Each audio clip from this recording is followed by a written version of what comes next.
नमस्कार साथियों, आगाज हो गया शुरू और फिजिक्स की क्लास के लिए हो जाएं तैयार।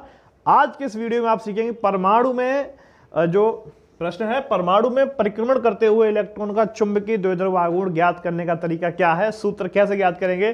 तो मेरे साथ वीडियो में एंड तक बनी रहिए और आप जानें कैसे इस पूरे डेरिवेशन को आप मिनट में सीख जाएंगे। ठीक है, मेरे साथ गिनती के 2 मिनट बने रहिए और 2 मिनट के अंदर ये पूरा डेरिवेशन आपके दिमाग में हमेशा के लिए छप जाएगा। तो मैं इंजीनियर मोहित यादव आपका हार्दिक स्वागत करता हूँ यूट्यूब चैनल BR अकेडमी पर। आइए सीखें। जैसे आपसे कहा गया कि कोई परमाणु है, अब परमाणु है तो परमाणु में बेटा एक बात याद रखना, परमाणु में बीच में होता है नाभिक। क्या होता है? नाभिक। बोलो बात क्लियर।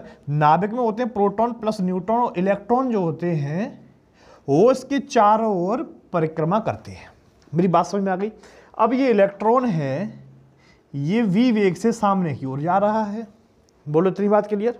v वेग से सामने की ओर जा रहा है। अब तुम्हें निकालना क्या है? इसका चुंबकीय द्विध्रुव आघूर्ण। अब बच्चों ध्यान से समझना कि ये जो इलेक्ट्रॉन है ये पूरा चक्कर लगाएगा तो एक वृत्त का निर्माण कर रहा है कि नहीं कर रहा है। अब पूरी दूरी की बात करें, ये पूरी दूरी कितनी तय करेगा? जो वृत्त की परिधि होती है वही इसकी दूरी होगी। ठीक है ना। अब ये इलेक्ट्रॉन एक चक्कर पूरा लगाने में कुछ ना कुछ समय लगाएगा। आपको क्या लिखना है कि इलेक्ट्रॉन द्वारा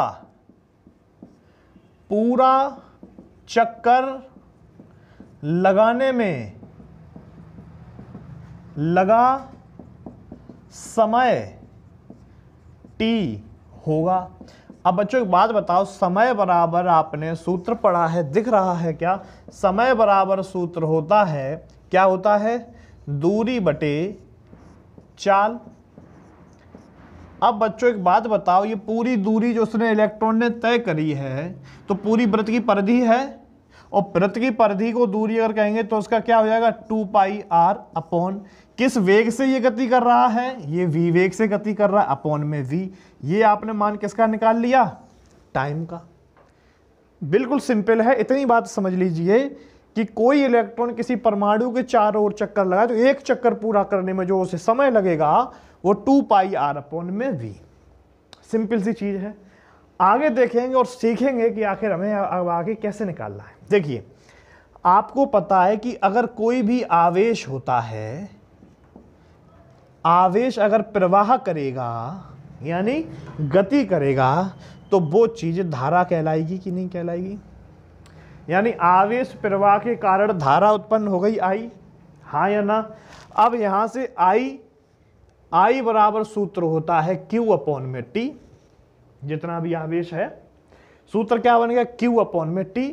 Q कितना दिया गया? E इलेक्ट्रॉन का आवेश। टाइम कितना दिया गया मेरे भाई? टाइम तुम्हें दिया गया कितना? 2πr अपॉन में v।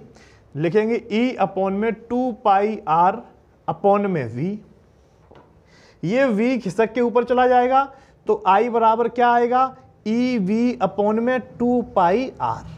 बोलो बात क्लियर। यहां से आपने निकाल लिया कि ये जो इलेक्ट्रॉन है ये नाभिक के चारों ओर परिक्रमा करेगा तो जितना भी आवेश उत्पन्न करेगा उस आवेश जो आवेश है उसके कारण जितनी धारा उत्पन्न होगी उस धारा को आप कहेंगे EV अपॉन में 2πr।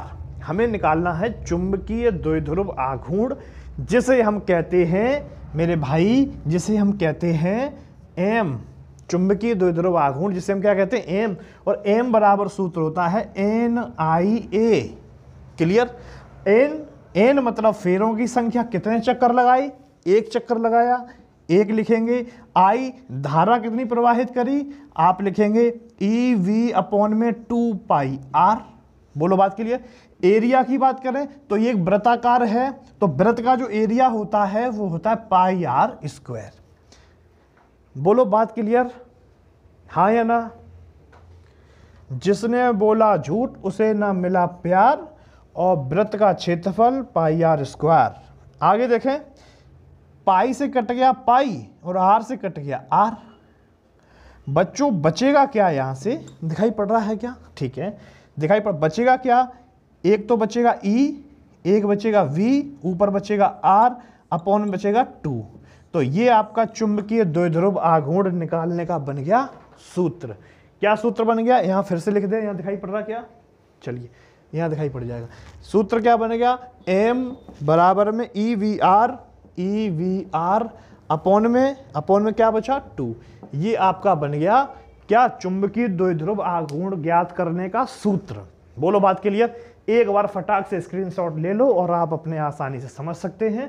तो आज के लिए इतना काफ़ी है मेरे दोस्त, मेरे भाई। बाकी का मिलेंगे हम लोग नेक्स्ट वीडियो में। धन्यवाद। हंसते रहें, मुस्कुराते रहें, नाचते रहें, गाते रहें। जय हिंद, जय भारत।